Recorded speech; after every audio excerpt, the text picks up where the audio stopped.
Welcome back to another great episode of the Dingbat District Podcast. Here we have a great friend of the show, a great friend of mine, returning. First time meeting Blake, we have Parker Slavens. Hello. Thank you again for coming on, buddy. Thanks for having me. I'm so excited for this episode. Yeah. You bring me pure joy. Like I said on the first time you came on. Wow. First time we met at Dallas Hyenas while we were working. And that was a tough place to be, and I was really still early in the game, and you were nice to me, and that's all I needed. Hey, be the change you want to see in the world. Exactly. Yeah. You let my delusions play out of PP Playhouse. Yes, yeah. I was like, yeah, we'll get around to it. Oh, man. Thank you again, buddy. I'm so happy for this episode. It's been a long time since we've been able to get you back on because we were trying to get some new people on, but we have to have our returning favorites on. And this one is all about you. My roommate is since moved out and not on this episode anymore. Whoa. Nothing bad. He just moved back home. Okay, yeah. But he was on the last episode, so it felt weird if I interviewed you. But now I want to interview you because like we were talking about prior camera, I don't listen very well, and now I need to sit down and listen to you. Okay, because yeah. You interest me so much, but in just the subtle ways. All right, yeah, sure. Subtly interesting means not very, but that's fine. I'm sorry, that's not what I meant. I'm totally joking. Yeah. No, but you can do things because A, you've been in the game a little longer, and B, because you're that kind of person. But you come at comedy a different way, a game I respect. Right.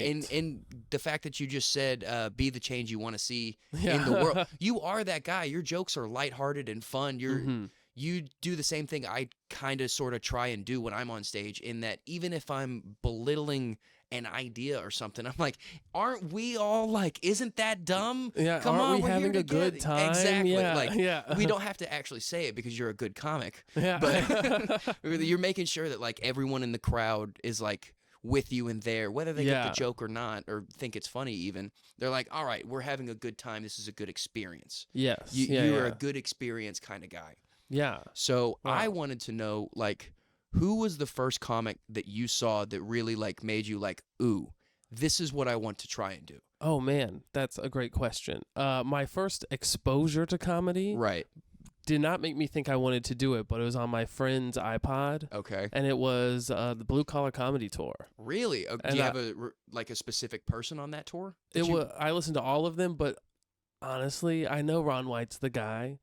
But Bill Engvall, I was 13. Here's your sign, had me dying. I was like, this is hilarious. That Stupid was the people thing. do need signs on them. Yeah. I was a person that liked Ron White the most. Yeah. But that's because he was a storyteller and the aspect that I was trying to get to. But if anyone said Larry or Jeff were the top ones, I was like, nah, that's not my kind of person. They're a dumb guy. But if you said Bill or Ron, I'm like, this guy actually gets it. He gets it. This is fun. Like, we were talking about it on the last episode, but I have shitty first ones, kind of. Okay, like, my first one was actually Jeff Dunham. Like, that was the first one. Yo, he was big for me, too. He was funny. He had YouTube clips before they were a thing. That is true. He was like the first to actually start doing all that too. I think he went on Your Mom's House, and that was or something like that. And they talked about how he was one of the first like marketing out in the YouTube game, which was really fucking good. And like it was also interesting now looking back on it too, how he probably came about writing these characters so he can say different jokes and get away with it. Right, of course. That's such an interesting avenue. You're starting out, you're like, I'm going to say shit that's going to be funny, but me, Jeff Dunham, the white guy, can't. I didn't say it. The puppet said it. Yeah, it's fucking, he lives like it's Chucky, dude. Yeah. It came to life. Does the jalapeno puppet have a Mexican accent? Sure. Does he live on a but shtick? Why wouldn't he? Yeah.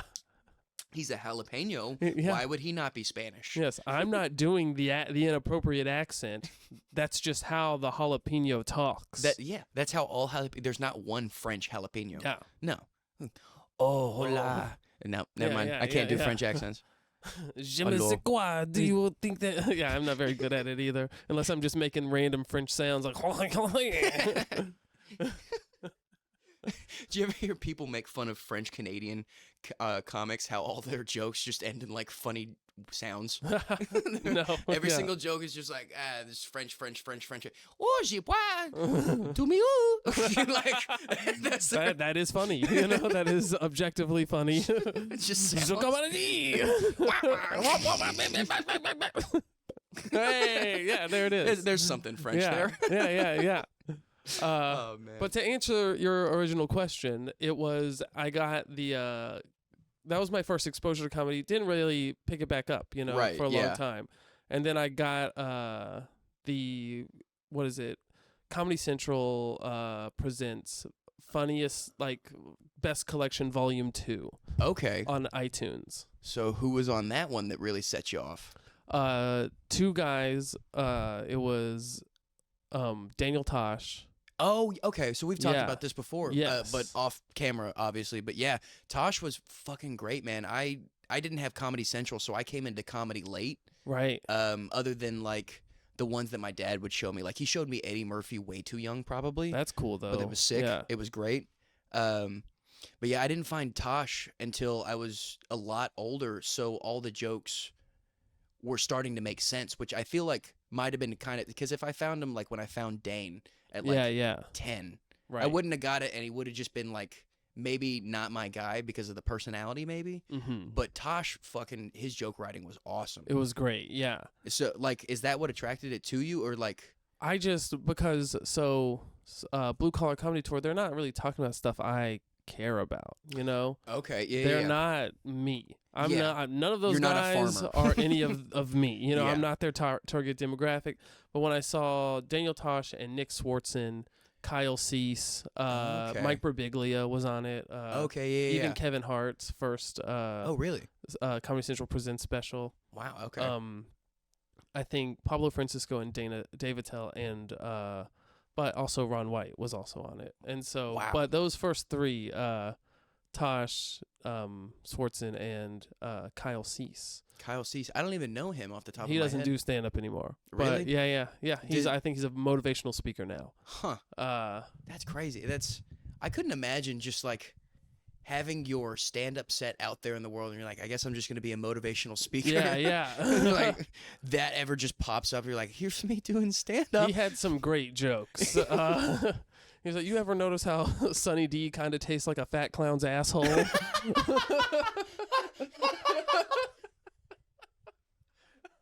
I was like, you would have to chew through that clown's ass. And that makeup it's all day. Yeah, it's going to get crusty. Oh, so true, though. Like, it's oddly sweet and citrusy.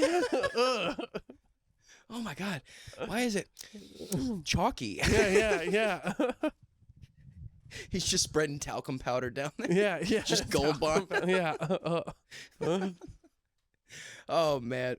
So, Comedy Central back then, you said you had it on CD or? No, I had it on iTunes. So I got an iTunes card for Christmas. Right. And I didn't know what to spend it on. And so I went with comedy. I had a friend who was older that was like, I love comedy. You've got to watch, these X, Y, and Z guys. Gotcha. And so I just picked the first one. And it wasn't volume 1. It was volume 2. Oh. So is volume 1 just lost into ether? No, it exists. Oh, okay. I just don't know why I picked volume. I was like, volume 2 though. The sequel, they're usually better. Yeah. Yeah. That's so funny because the guys that I got shown early on were Jesselnick. Oh yeah, Jesselnick's great. Jesselnick was fun. Okay, so this might just be me, but have you gone back to Jesselnick's older stuff recently? Not recently. It kind of doesn't hold up the same. It's different. Yeah. Tosh was able to keep, I can go back and watch Tosh still, and the bravado that he has doesn't come off like the way it does with Jesselnick. Right. The way it does with Jesselnick, it's not offensive, but it's just kind of like, it kind of puts me off to him now. Yeah. I don't know what it was back then, but his joke writing when I first found him, I thought he was the best at the twist. Right. Yes. Yeah. He was the guy that you would never really figure out what he was about to say. There was always some deeper thing that he was coming at. Yeah. And You thought you knew like the fucked up way he was gonna say it. Exactly. And then he'd somehow make it way worse and still trick you. Yeah. Did you try and guess punchlines when you were first watching specials? Not first. It wasn't until later that I was like, yeah. Okay, because I did that like not with Jeff Dunham and Fluffy and all that, but once I got older and at least even got the idea of like maybe I want to try this someday. Yeah. I would sit there and I'd get someone who I'm not really even not fond of, but like, what's the word I'm looking for? Just like not for you, or no, I just don't know him. I guess I'm trying to say. Not familiar with. Yeah. Thank you. I'm not familiar with them, and I'd go in, and after every setup, I'd pause it, and I'm like, all right. Whoa, yeah. Is this going to be about this? And if I got it, I'm like, okay, I don't do stand-up yet. That's a bad joke. Okay, I shouldn't be able to get it, and that's kind of where I got the like. Because I'll burn a joke fast. I'll write a joke down, try it once. I'm like, oh, this will never have legs. This will never have legs. Get rid of it. It's not going to work. Yeah. And everyone saw the punchline coming. Like, nothing makes me...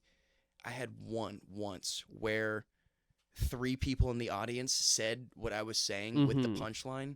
Never seen them before. Obviously, I don't have fans.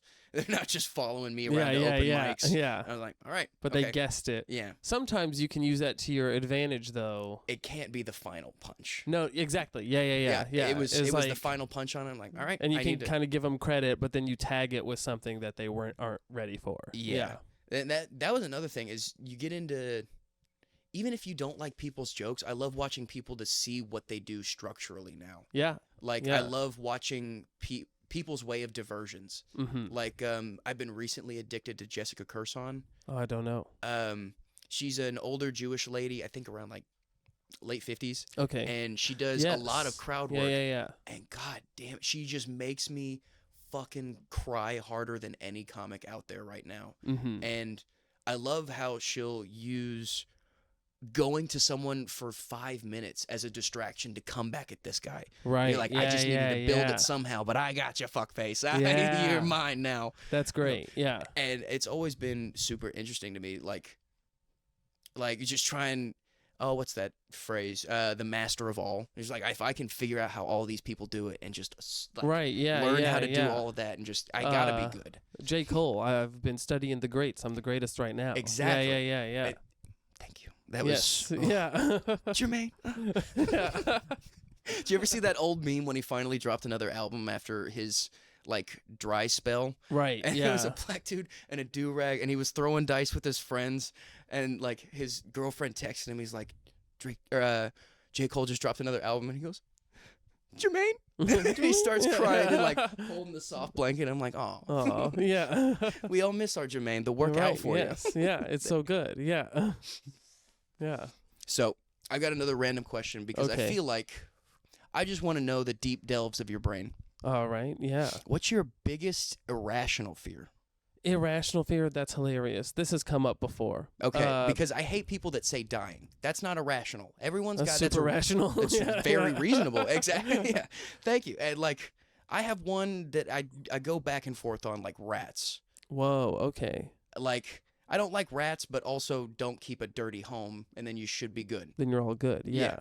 But like, I'd love to hear, because I know you've got some sort of ticks in you. Yeah. All right. So for the longest time, my irrational fear was finding a baby.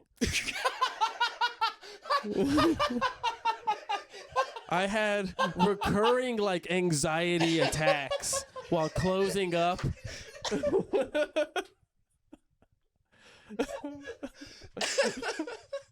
What sparks this fear?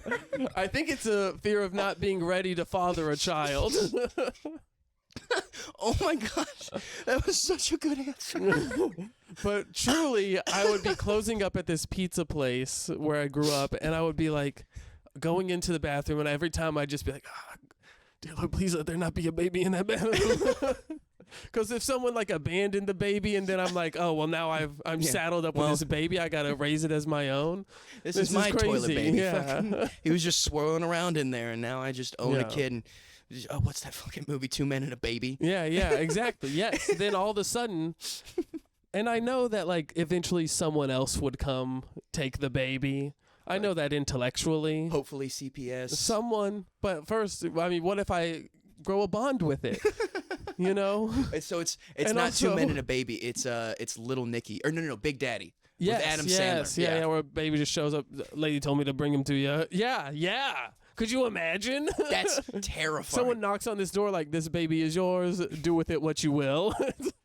I think you just sparked a new fear in not finding a child, but if I ever find a child, ending up loving him, and then he gets taken away, because that's just inevitable. Yeah. They're not gonna let me keep that kid. They're not gonna let you keep it. This isn't Hollywood, man. No, yeah. But like, I just raised this mascot. Have you seen how I live, dude? It's not. It's not conducive for children. Yeah, I've just got a podcast studio where a bunch of heathens run in and out of all day. Yeah.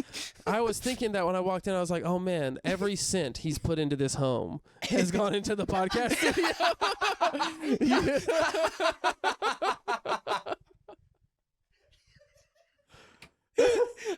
I'm a man of few talents, and it's not cosmetic repair. Yeah. But this looks great. Yeah. This looks fantastic. This is a whole vibe. Blake. Yeah. That was Blake. No, man, honestly, it took so much energy out of me tearing this fucked down. Yeah. Because when I came in, it had Longhorn orange walls. Whoa. In the living room. The floors were green shag carpeting. That's in every single room, including all the way in the master bathroom, around the toilet. So I had green shag carpet. Who lived here? The Joker? My great grandmother.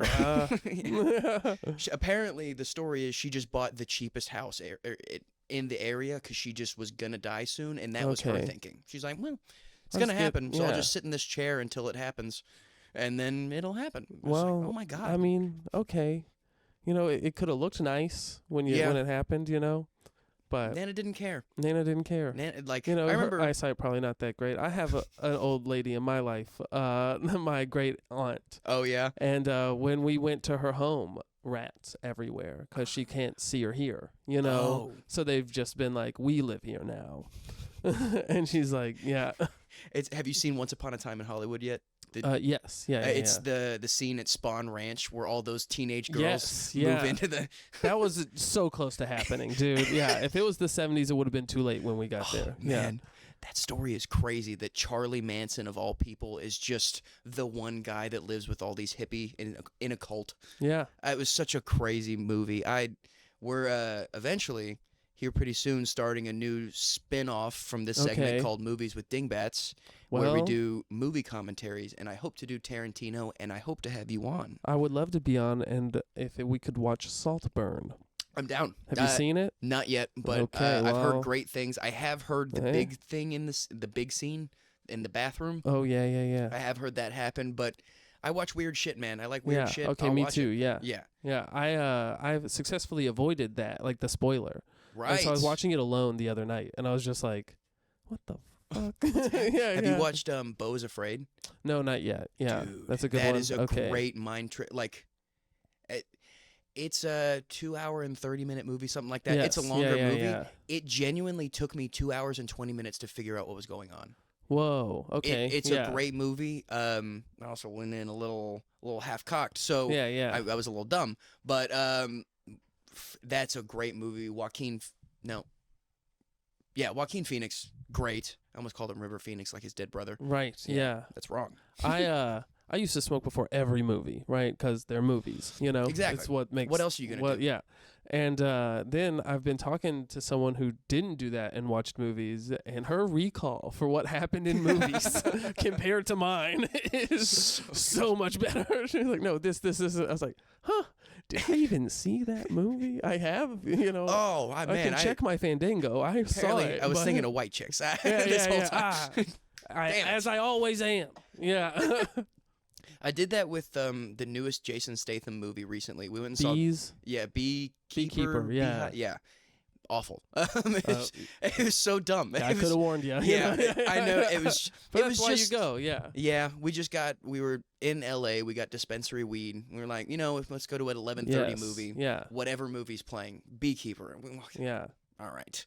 okay, let's see what this is about. Retired X something, and he just keeps bees now, and every pun is about a bee. Hilarious. Yeah, so it's just Jason Statham doing punch-up bee puns. Right, yeah. Jesus. Oh, great. Bet that one stung.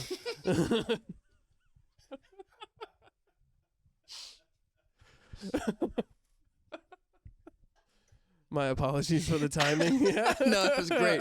I just can't spit water at his cameras because I can't afford to buy him a new one. Oh, man. Do you have any more irrational fears? Man, because I have, like... Irrational. I'm trying to think. I have some of the OCD things. Like, if I don't do a couple things, like 3 or 4 or 5 times. Like, I tap in threes or something like that. Like, I'm doing a triplet, like I'm drumming or something. Mm-hmm. Or I have to tap my fingers if I'm thinking or something like that. Yeah. I do something like that. But I always have had the irrational fear of, like, what if I can't do, like, a tick? Like, say I do have minor Tourette's, like, this is my thing when I'm thinking, and that's my tick. Yeah. And if I can't do that, like, what happens to them?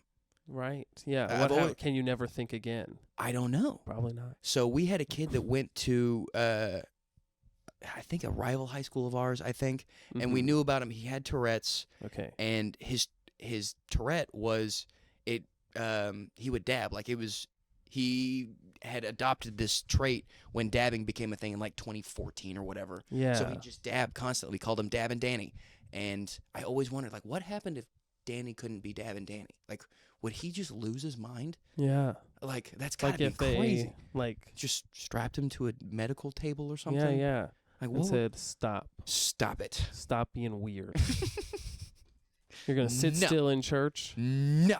Yeah. That's a kid whose parents didn't spank him enough, you know? You're right. You're right. You didn't hit him hard enough. Yeah. When you're a parent, you just don't understand. You beat that weird out of him. Yeah. You know? Yeah. You have to know that I'm bigger than you, and because I am, you're gonna have to listen to me. Yeah. And if you don't, I will resort to violence. Yeah. And then I won't pay for your therapy bill in 20 years. Yeah. So there's a girl on TikTok that's like has Tourette's, and I don't believe it. I don't always believe it. You know, I can tell when it's real, you know? Yeah, because they're not always aggressive curse words. I don't know. Yeah. This lady cooks and just yells aggressive curse words while also having physical tics, which I think it's either one or the other. Whoa, yeah. I mean, I'm not a medical professional, but I'm here to say that that's probably right. I could also be very wrong at the same time. So, allegedly, I think that's the word you have to say now. But sure, yeah, why not? But there are some of them that, like, or the I'm autistic people. They're like, you might just like trains. Like, you're not autistic. You can look me in the eye when we're having a conversation. You're fine. Yes. Like, I've met some comics that are actually autistic. I've met a lot of autistic people. Yeah. And it's tough with some of them. Some of them I love with their quirks, and some of them with their quirks I have to leave. I have to go to another room. It's tough. And then there are some that are, it's like, it's kind of popular to be autistic right now. Yeah. It's the new thing. You're like, well, I need to hashtag something. Boom. I got a tinge of the tiz. You're allowed to be peculiar. You know, you don't have to. We don't have to call it a medical condition. It's funny because all the people that are autistic now are just the quirky people 5 years ago. I knew someone who, like, late in life self-diagnosed ADD or ADHD, and I was like, that's interesting. You got a 4.0 in high school and college and in your master's program. That's interesting. People with ADHD can't do that shit without the help of some sort of stimulant. And even with that, it's tough. They're not getting a 4.0. They're getting by. Yeah. You know, my sister, she had to take all that stuff, and she took way too heavy of doses early. Like, she was taking either 40 or 60 milligram double release at 12. That's crazy. Yeah. Like, I got it at 5th grade. And, so that's like 10 years old. Is that 12? Oh, okay. Yeah, so she got it at 10. But I was not taking that much. That's nuts. Yeah, she got that much at like 10, 12. Whoa. Yeah, she got to a point where she literally turned into a meth head, like picking at her skin. Yeah. Like acne, skin breaking out, and she just looked like a lunatic. You're like, what the fuck is wrong? And you just realize she's just skitzed out of her mind on fucking meth. Yeah. That shit's crazy. I don't think we should be giving it to children. No. But it's too late for me, so I'm going to keep taking it to get stuff done. Right. Yeah. It does feel like a little bit of an advantage if you don't abuse it. Exactly. A little Vyvanse time is good for everyone. You just get some shit done. Yeah. Sometimes you need to clean your room. Yeah, exactly. You ever cleaned your room, done the dishes, and painted a wall in a day? Yeah. Do you want to? Yeah. We can help. Vyvanse.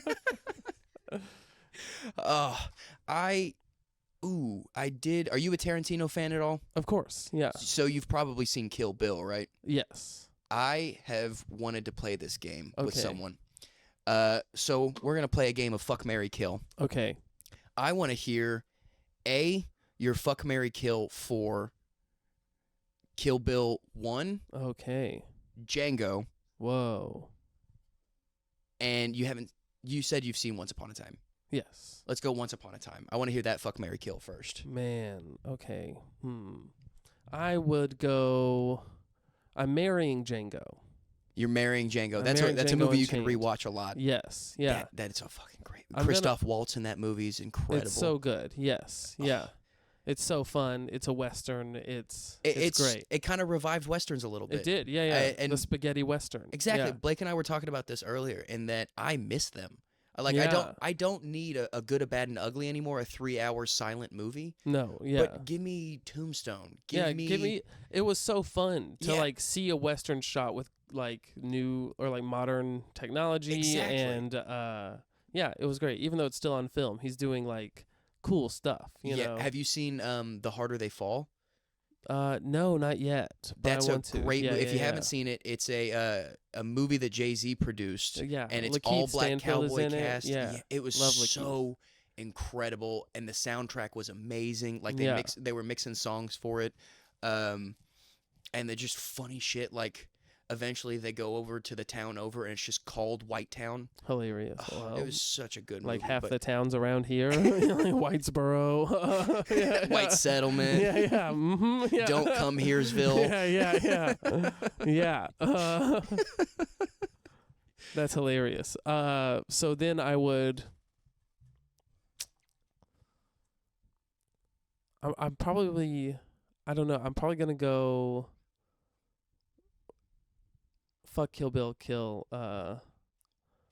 Once Upon a Time. Once Upon a Time. Yeah. Okay, that's not where I thought. I love Once Upon a Time, but it has some real kind of slow burn moments. Yeah. And that's not something I'm trying to fuck.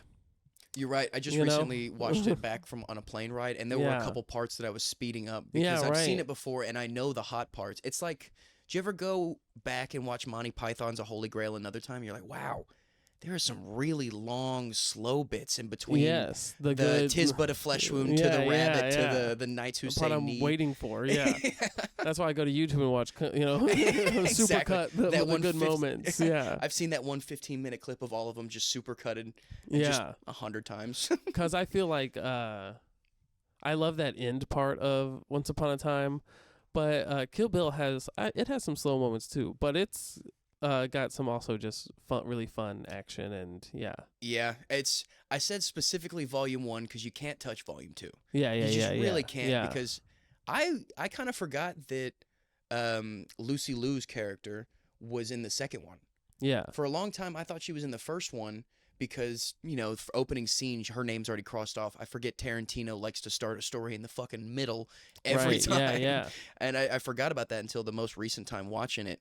And the second one is Lucy Liu and Michael Madsen, the guy I really I want to be in. Mm-hmm. I want to be typecasted as Michael Madsen, Reservoir Dogs. Yeah. That's awesome. That one's great too. Reservoir Dogs is... I can't put that on there because I want to make it over Kill Bill 2, but I just can't. Yeah. And same with Inglourious Bastards was so good. Yeah, Inglourious... I had a turn on it because...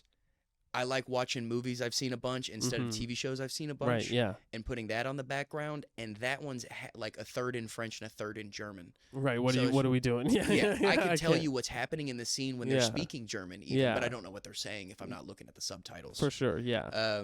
So the next one, okay, talking about Kill Bill, Vivica Fox, Vernita Green, the first lady she kills. Yeah. Oh, God, how did I forget her name? Lucy Liu. Okay. Or I forget her name, but I don't played. really remember what any of these people look like. All right, so this might be a bad one that we might have to cut. Okay. Because I haven't seen it in a long time. Okay. Yeah. All right, that's fine. Yeah. So I'll just skip ahead then. What was your first concert? Because I feel like you have a fun music history to go to. Okay, interesting. Yes. First one I remember, first one my parents took me to when I was a baby. Let's do both because I have an interesting couple. Yeah. A concert I don't remember that my parents took me to when I was a baby was the Beach Boys.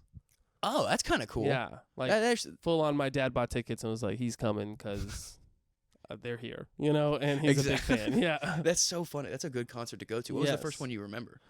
First one I remember was Panic at the Disco. When 2009. Did you go see that? Oh man, that's fun. That sounds like a great time. I was in the ninth grade. Yeah, ninth grade, perfect. Yeah, your emo phase, it's just everyone's emo phase. Exactly. Just statistically. Yeah. It's And then after that, I went and saw Rascal Flatts.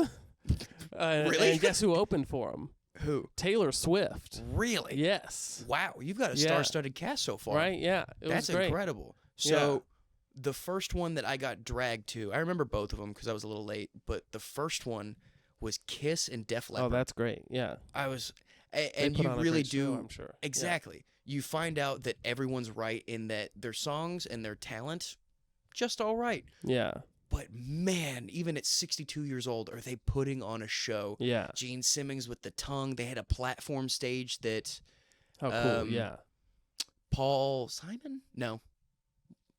Starchild, whatever that one was. He got on the platform, went out over the crowd, played his guitar out there. I can't remember if he was the guitarist or Paul Simon or not, but that was incredible. And then the first one that I went to that like I actually really wanted to go to myself was me and my buddy a couple years ago got to go see Wu-Tang, Nas, and Busta Rhymes. No way. That's great. Man. Yeah. And it was such an interesting lineup because they did it like they did 4 medleys up front of Wu-Tang. So they did like 50 seconds a song or something like that. Yeah.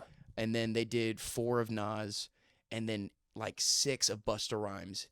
And he is the star-studded of the lineup. Yeah. Everyone's going to do great with Wu-Tang and Nas. You know that. But Busta Rhymes came in and I'm like, there's no way this old guy can keep that up. Holy shit, did he prove me wrong. Yeah.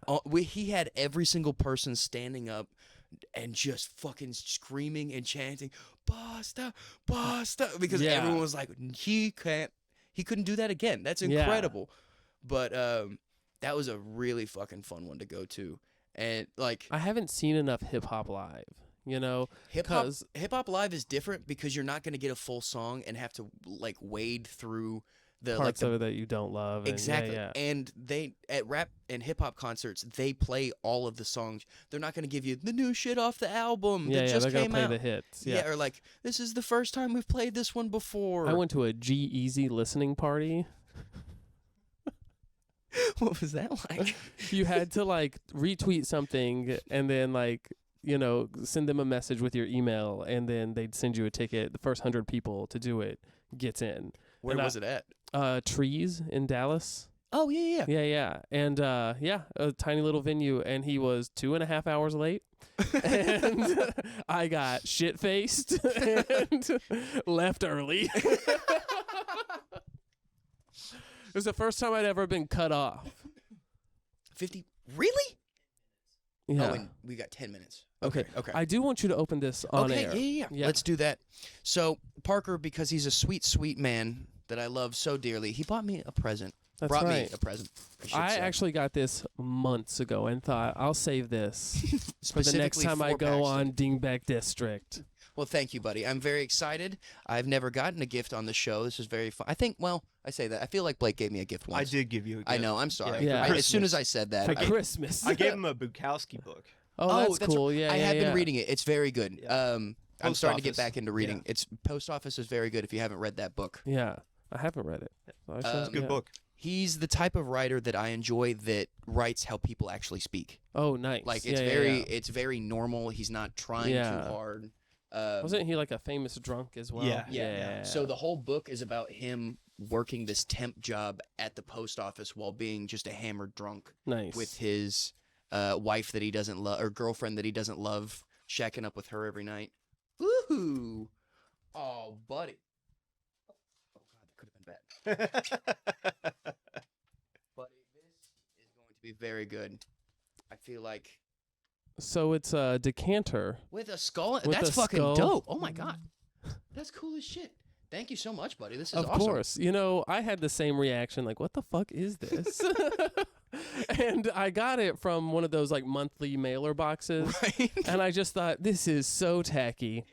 I can't put this Paxton on display. would love it. Let's give it to Paxton. I thought I'll give it to Paxton live, and he won't be able to turn it down. He won't No, be this like, is oh, perfect. no, thanks. You nailed it right on the head. I do Yeah. look like I would thoroughly enjoy Spencer's gifts. Yeah. And so you can put, poison in there or something. And I was also it a has Shakespeare fan. Matching skull Shot glasses. That's fucking great. Yeah. That's awesome, dude. Well, thank you so That's much. great. I appreciate Yeah. this. Would you like a glass? That's okay. Since or you know what? Yeah. We'll do a little bit. Why We'll do not? a little bit. Yeah, here, I'll little let you taste. do it since you've already put your Tasty mic up. taste. Yeah. Thank you for bringing this and the gift, buddy. This is very nice. Thank you so much. I want to come back. Of course. And You're always allowed back, especially since Yes. we're already at 50 minutes. I didn't realize it. I had like 6 questions that oh man, yeah. So we'll have to do a part 2. we definitely have to do a part 2. In the realm of music, I could talk about Kanye West for Forever. 4 hours. I came into him late. Yeah, me too. Yes. When did you first find him? The first album was My Beautiful Dark Twisted Fantasy, and I didn't even listen to the other ones until like a couple years ago. Right. Okay. Yeah. So first thing, cheers. Yes. Thank you, buddy. Blake, do you have a water back there? You could cheers with us before we go to drink this. I'm sorry, I didn't think about you, and I don't want to leave you out. Cheers, fellas. Cheers, buddy. Oh wow, that's delicious. So good. The pre-made stuff is just as good. I love a good old-fashioned. I could drink that whole thing in a night. Have you? Yes, I'm speaking from experience. It sounded like it. Because you just keep going back. It's just so delicious. so sweet and Yeah. good, and filled with sugar, and it feels like it's harmless. Yeah, just to make you feel better because I was worse. I did that just with straight tequila because I was a lunatic. Oh, nice. Yeah. Well, So I've done that as well. Yeah. Yeah. you just bite the protective drip cover off. You just rip that off. Yeah, and and you just You wake up in jail. I mean, what? Yeah. Well, that's what I did. yeah. That's better than doing it at home, and just yeah. Exactly. I think the perfect way to close out this episode before we plug our socials is one last question. Okay. This one's just a fun little silly one. 'Cause All right, We're fun I'm little silly excited. gals. Just us gals. Yes, just us guys. Who Mhm. do you think would win in a fight? Okay. Blake or 3 13-year-olds on steroids? Just starting out. On steroids? Just starting out Just on steroids. starting out on like steroids. their first 3 weeks in. Okay. And are they training? No, Or they're just aggressive just 13-year-olds. doing steroids. They're just doing steroids with sexual aggression. Man. And Blake. How tall? 13. How tall are they? Yeah. What's the average height of a 13-year-old? It's not gonna be average all around. There's gonna be one guy that's an early guy. He's 5'11". Yeah. Okay. Whoa. What? The younger friend of the group, the stereotypical guy, he's gonna be 5'2". Okay. Yeah. And then you got a 5'6". yeah. One's chubby, one's skinny, one's regular. Exactly. Okay. The fat guy could be the tall one. That could be something you want to do for your own devise. Yeah. To strategize. I believe in Blake. You believe in Blake. I like to believe in Blake, because how old are you, Blake? 27. Blake's 27 with a military background. You People don't know remembered that. And Did you remember that, or did we bring that up? No, I told He him. told me Oh, okay. earlier. Yeah, Okay. yeah. And I was like, well, what branch? Navy. Okay. Dude, you're Did such you a have good to listener, do buddy. combatives? Not really. Oh, okay. Well, I still Lie next believe time, in Blake. you. Thank you you. know, I still believe in you. I got a good roundhouse kick. Yeah, I'm sure What? you could. That's such a. I didn't do combative at all, but I did just learn how to do a one sweet roundhouse kick. Yes, I yeah. got one. I'll tear a hamstring, but if I got him, I got him. Yeah. I'm the kind of guy that kicks. Oh, dude, Yeah. trust me, I'm right there with you. My first plan in any fight is because no one's expecting it. I'm throwing a knee. Like Yeah. I'm just gonna kick a knee into your jaw and hope because I'll be winded. Yes, the lack of experience from the 13-year-olds, even on steroids. Even on Yeah. steroids. I think the steroids also might make their emotions a little bit more volatile. To where they can't work together. That's they why. can't work together, and they're probably going to be quick to cry. Okay, so does it change it if I said 4 13-year-olds? And the fourth one, 4 is harder. 4 is tougher, and he's 5'8". So he's not Okay. tall, but he's on the taller side. Yeah. I think for you're in, you know, deep waters. You know, they're coming for you, and because I feel like 3, you know, you could really, you could kind of pick them off. You know, yeah, exactly. Yeah. You can't corral 4. They're going to surround you. One's going to get behind you. They're 13. They're on steroids. Just with my words alone, I could really get them worked up. Yeah. And make them stop. They're not thinking straight. They're not coming at me with, like, you know, I'm hitting them with the roasts, and I'm pointing out parts of their bodies they haven't considered to be, you know, something to be ashamed of yet. And no girl's ever going to love you. Yeah, yeah. You just pick them off like their mom would, just mentally. He's like, you look a little pudgy today, kid. Yeah, you know, yeah. Yeah. See, I'm still going with Blake, too. I think he could curb stomp any kid, but that's just because I trust my boy. That's right, and if he starts losing, we cheat around here at the Dingbat District. I'm coming in, and I'm fucking throwing knees, like I said. That's right, yes. I'm going to pick up... I've always wanted to, like, throw a kid like you would a table. Like if you just grabbed a long and just spun and into threw the drywall, you or know? anything, like into a lake or like off an overpass. Sure, yeah. Speaking of off an overpass... did you see the other night in Dallas there was a dude that went over the overpass, like over the side of it? Like one of the real tall ones? Over the real tall exit going into downtown Dallas. Like, you know when you go under the tunnel? Yeah. Right before that. Whoa. He was drunk driving at like 1 a.m. and he's hit the skid rail and just flipped over and fell on top of someone else. No. Yeah, dude. There was a video going around on Instagram from the Dallas, Texas, like, Instagram page. And it was... the cop there was already a cop chasing after him, and you can just see from a distance from the body cam, it's dark, or not the body cam, the dash cam, and you just kind of see a little flame just fly off into the night, and then all the caption says is like 12 fatally injured, 3 dead, or something like that. Wow. Yeah. I'm here to tell you, my other irrational fear is those things starting to collapse behind me while I'm driving. That's not irrational, buddy. Yeah. That happens every day. Have you ever seen any, like, Indiana Jones movie? It happens all the time. Whether it's a boulder or falling bridges. They do it. They fall. They fall. They're going to fall eventually. Have you heard of the London Bridge? There's a song about it. Yeah. London Calling? Are you kidding me? They're calling because the bridge fell down. Exactly. Yes. Do you ever see The Incredibles? Yes. He had to pick up a train from stopping because it fell down, where he injured a bunch of people. It happens all the time. Yeah, and he legally couldn't be a superhero anymore, I think. Yeah, because we live in a fucked up litigious country where people don't know how to be grateful. That's a great word. It's such a good word. I stole it from someone else. I didn't come up with it. Good job. Blake, edit out the part where he said he stole it, because that's all you, buddy. Fuck that guy. I'll bleep it. Yes. Yeah. Parker, please go ahead and plug up your socials, buddy. Yes. You can follow me on, I'm really just on Instagram right now, at Parker Slavens. That's Parker spelled the usual way. Slavens, Slayyyvens. Because why not? Because he's such a fucking cutie pie. I forgot which camera I was looking at, so I looked at all 3 of them. But thank you so much for coming on again, buddy. Thanks it's for a blessing me, to see you. Sorry I have to rush out. No, dude, because you're a made guy about to go on a big time show, opening up. It's gonna be fun. Chris Porter. Chris Porter, yes. Chris Porter, dude. That's he's so fucking funny. He's great. That's gonna be an amazing show. This is the last night of your weekend. Yes. You worked Thursday, Friday, Saturday. That's incredible, buddy. I'm so happy for you. Thank you so much. Keep crushing it. And follow the Instagram, pbailey_comedy, and Dingbat District Pod on Instagram, and follow me on Facebook at my name. Thanks so much for coming. Watch more episodes. Bye.